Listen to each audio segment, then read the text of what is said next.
પરિણામે બંધ અને પરિણામે મોક્ષ. એમ અષ્ટપાવળમાં થયું છે. ઘણા વર્ષ પહેલા હું ખંભાત થી ત્યાં વડવા છે, ત્યાં ગયો. વડવા ને આગાસની વડવા ત્યાં પોરભાઈ રહેતા. ત્યાં મોટા અક્ષરે ડેલામાં લીધું, પરિણામે બંધ અને પરિણામે મોક્ષ. શ્રીમતીનું વાક્ય લખાયું છે, એ હમણાં વાંચ્યું. આમાં દીકરી પરિણામ એવા પરિણામ આવે, એવા ફળ આવે. ચાર ગતિના પરિણામ જો કરે તો ચાર ગતિ, અને આત્માના પરિણામ સુધી કરે તો મોક્ષ ગતિ, પંચમ ગતિ પ્રાપ્ત.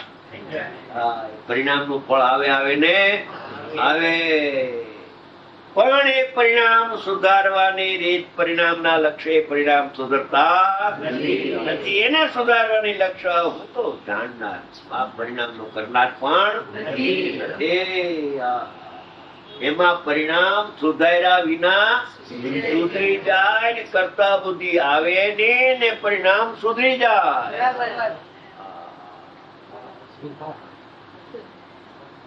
પરિણામ તો સુધારો, પરિણામના લક્ષ્ય પરિણામ પ્રાય બમણો થાય.